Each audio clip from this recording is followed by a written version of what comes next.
Hello, everybody. Welcome. Hi, and happy Monday to you. Welcome to a new week, a new opportunity to get your business growing and get out there and do stuff and make an entrepreneurial difference. And yeah, today I want to talk to you about something that I get asked about quite often. And people, even before all of these crazy times, the idea here is, all of this marketing overwhelm and how do you deal with so much stuff? I mean, how do I deal with so many platforms? How do I deal with so many content types? How do I deal with so many tools and systems and stuff that I need? All these pieces that fit into this puzzle called modern marketing. And so that's what I'm going to talk to you guys about today. I think it's going to be a relatively short live stream today, but let's jump right in. First of all, the number one thing that I get that people talk about, what about all these social media platforms? I mean, think about it. You've got Facebook, Instagram, Twitter, LinkedIn, Snapchat, TikTok, and the list goes on and on and on and on. And every 2 days, there's a new platform out there. And if you listen, a lot of people say, "Oh, you got to be everywhere. You've got to be, you got to be on all of them, and you got to keep up, and you got to." And that's just silly. Okay, we'll talk about some strategies as we get in. We're going to give you some general guidelines. I'm going to give you specific suggestions based on the type of business you have. But it's just not, it's just not reasonable to expect most businesses to execute well a strategy for every platform that's out there. And the alternative is one of two: or execute poorly or don't execute. And given that choice, I definitely would suggest that you don't execute, that you choose, that you think this through strategically, and you do a good job on the platforms where you can, that are most strategic for your business. Think about messaging. We've got Facebook Messenger, we've got WhatsApp, we've got Telegram, Discord, Slack, Skype, and there's a gazillion more. Okay. Another big problem. Where should you be listening? Where should you be engaging your audience? Okay. Yeah. Should you have a profile on all of them? What's the strategy here? We're going to talk about that. Content types. Should you do blog posts? Should you do videos? Should you do interviews? Should you do press releases? Should you do podcast interviews? Should you have your own podcast? All of these things all these content types are out there, and it can be overwhelming. And then let's not even talk about tools. I mean, I've been doing we're like almost on 2 months now of these soliloquies. I've been talking about a different tool every week, at least once a week, and I've only scratched the surface. I mean, there's autoresponders, there's contest platforms, there's messaging platforms, there's so many different SEO tools, tracking links, analytics, pixels, just all of this plumbing that you have to understand and know what to do with. And I get it. All of this together on one big platter is like a huge bowl of spaghetti with meatballs and tomato sauce and everything just dumped in there and mixed up, and it just can be intimidating. And I get it. It is intimidating. So let me just kind of give you some general guidelines, first of all. So first of all, just don't bite off more than you can chew. And with that comes an act of self-reflection. How much can you chew? And you've got to be honest, because if you think you can eat the whole apple in one bite, odds are you're going to end up getting COVID-19 because you had to go to the hospital because you're choking on the apple. Okay, and the most of us would be smart enough not to shove a whole apple in our mouth. So why do you think that just because you're a business owner, you've got to have Facebook, Twitter, LinkedIn, Instagram, Snapchat, TikTok and 4 more platforms. Plus, you've got to have a Skype profile, a Messenger profile, a WhatsApp account, a Telegram profile. You've got to have a Slack for your internal messaging. It's exhausting. It's just plain old exhausting. So you have to reflect and you have to say, okay, what are my resources? How much time and how many man hours and who in my team am I going to dedicate to doing this well? And then make an honest decision. Say, how much can you bite off? And how much can you really chew? And that's your first guiding principle, okay? And then you make the hard decisions and you say, okay, this is the reality of my business. And I think I can do this much well. And now I've got to decide where do I put the resources I have and make sure that the ones that I do and the platforms I support, I can do a good job with. And that is going to lead to a massive amount of sanity, okay? Because now you have an opportunity to actually use a certain number, even if it's just one platform, but use it really well, okay? It's much better. It's a much better strategy. Okay, beware the shiny penny syndrome, okay? And this is so true with tools and systems, but it is also true with platforms, and it's also true with messaging, systems. Don't go, and I'm guilty of this. I mean, my team gets up in arms with me frequently about, always doing new stuff. I do it so you don't have to, okay? But the truth is, don't just go shooting off after every new thing that comes out there. And it's really easy to get. I mean, the people that are selling the systems and the tools, and they're smart. They know what they're doing, and they're going to sell it to you as a good thing. And it probably is. There probably is real value there. But if you haven't assimilated the tools and systems and platforms that you've already committed to doing, then don't go to any more new ones. Just don't go there. Okay, it's not worth your time yet. So avoid the shiny penny syndrome. Just because it's shiny and new doesn't mean it's better than what you're already trying to do. Okay, there isn't a one-size-fits-all solution. Okay, nobody can come to you right now and say you should be doing this, and this in your business. Okay, not unless they understand your business and the peculiarities and the idiosyncrasies of your specific business, okay?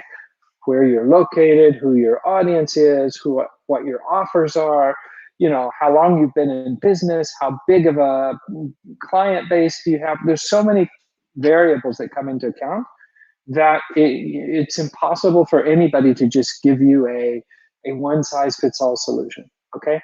That being said, I'm going to give you some suggestions and some ideas as we go through this livecast. Guiding principle number one is go where your customers already are. Okay, so and I haven't even mentioned Pinterest here, but if you know that your audience is really on Pinterest, then go there and forget about all the rest to start with. Okay, that could be an awesome choice.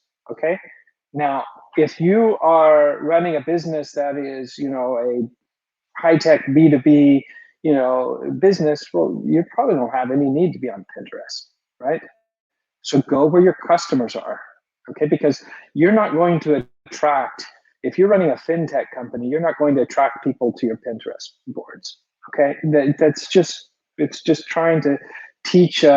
It's not trying to teach an old dog new tricks. It's just trying to teach a dog tricks that he doesn't want to do. So, better off do something else, right? Next thing, definitely get somebody with experience to help you. Okay, and leave me some comments. I'll go on a call with you and give you some advice about your business. No strings attached. No, nothing to sell. Just I'll give you some help. Don't think that you have to know everything ahead of time. Unless you're a specialist in marketing, you don't necessarily know all the tricks of the trade, and you may not make the best choices. So get some good advice. I mean, this isn't rocket science. It makes sense, right? And it doesn't mean that you have to hire, Madison Avenue, top 3 marketing agency in the world to get you over this. You don't have to have somebody full time to give you this advice. Just find somebody that you can rely on, that you trust, to give you some well thought out advice. Okay. Obviously, if you're bigger and you have more things going on, you're going to need more help, and you're going to probably want implementation help as well. Okay, that's good. That's good. Do it. That's a good way to outsource part of this overwhelm to other people that know what they're doing. Thing to be careful with. Be careful with deplatforming. Okay, and what I mean by that is, if you put all your eggs in the Facebook basket, and everything you do is oriented towards your Facebook page and getting followers and getting engagement, and that's your single strategy for your marketing, understand that you're at risk, that Facebook could take your page away. Okay, and it happens. It happens, and it happens a lot more than you might think. And it doesn't mean that you're a bad person, or that you could just do something wrong. Facebook could change strategically. We have a lot of clients in the blockchain or crypto industry, and one day they were thrilled to take your money for advertising, and the next day it was gone, and they wouldn't take it didn't matter how much you wanted to spend. They wouldn't do it. From almost overnight, a whole bunch of clients of mine had to look for new strategies. So that's called deplatforming. When you can get booted off because it belongs to somebody else, then understand that risk and don't put all your eggs in that basket.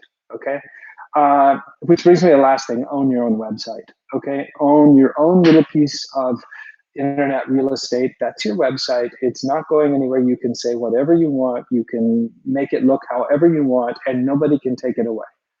Can your hosting company take you down? Yeah, well, keep a backup. Have backups so that you can immediately put it back up on a different hosting platform. Okay, or you can buy your own server and run it there. Okay, so don't think that just because don't think that it's just because it's easier to get your content out on one of these other platforms that should be your only place. It's not a good idea. Okay, same thing goes with Medium blogs. Medium is a great place to blog, but do understand that it's their property. And I've personally had clients with problems with Medium because they've gotten deplatformed. And your content is critical to your business, and that's why I think your website and your blog should be your own. Okay, even if that means that it's going to cost you a little bit more to get it all set up right, and even if it means it's going to cost you a little more to get it indexed and get it ranking and stuff like that, it's a valuable expense that you should not scrimp on. Okay, because that is your flag in the online world. So don't put all your eggs in that basket. Okay, let's go into some specific suggestions here. B2b businesses. Okay, I'm going to start there. B2b businesses. Start with email. Okay, do LinkedIn, and do podcasts, and stop. Okay, stop there until you're solid with those 3. Until you've got a really good email strategy going, until you're really working LinkedIn correctly, and until you feel like you're getting lots of traffic, lots of traction on podcasts. That's enough. Just don't even worry about everything else. Don't put the icons on your website. Just don't do anything else.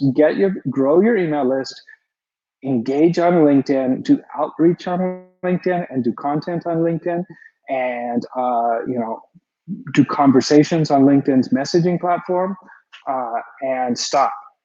Once you're good there, once you're really solid, it's bringing in leads, it's getting traffic, it's being seen, then do Twitter, then do Facebook Messenger, then there's a whole, we could do a whole lot of more sophisticated strategies, and you can start building them up and automating and cross-pollinating and doing all sorts of really cool stuff. But hey, if you're a B2B business, that's where you start, okay, in my opinion. B2C business, okay? It's going to sound like I'm a repeating here, but first of all, email. Always email. Second, Instagram. Okay, B2C company, Instagram. Third, Facebook. Okay, and stop there. Okay, just stop. Do that. And and I put Instagram and Facebook there because for e-commerce, for B2C platforms, you'll get engagement there. You will get it's good for it. That's where probably a lot of your audience is. Now, there may be businesses where like I said earlier, maybe Facebook is better. You'd be better off swapping it for Pinterest, or maybe you've got a B2C business, but it's not. It's kind of on the edge of techie or something, and then maybe you would be better off, taking out Instagram and doing Twitter. Okay, that's why I said there's no cookie cutter, there's no one size fits all, but that's a pretty decent suggestion. And then when you get there, when those are solid, then do Facebook Messenger, then start thinking about podcasts, then start looking at other places to get traffic and to get seen. Okay, that's B2C. Local businesses. Okay, first of all, email, always. Number one, always. Then Facebook Messenger, okay, because it's like we said last week, Facebook Messenger is email's little brother.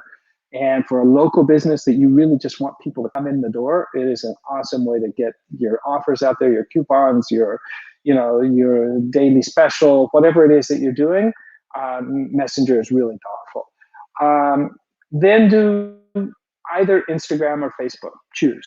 Okay, just one. Just pick them. If you've got a younger demographic, go Instagram without a doubt. If it's an older demographic, then maybe Facebook is a better place to be. Okay, and stop until you get those done, until they're solid. Okay, you see the strategy here? It's start small, do them right, and then do more stuff. Once that's solid, then do the other one that you left out. If you did Instagram, then do Facebook, and if you did Facebook, then do Instagram. Maybe then your local business. Maybe you do want to do Twitter, or you want to do one of these more local platforms. If you're specific like restaurants or something, then you probably you should also be thinking about Google Places and Yelp and some of the review sites and stuff like that. There are obviously industry-specific platforms that you need to consider if you're in specific industries. So that's another reason why there's no one-size-fits-all solution. But these general guidelines and these general suggestions will get you over the overwhelm hump.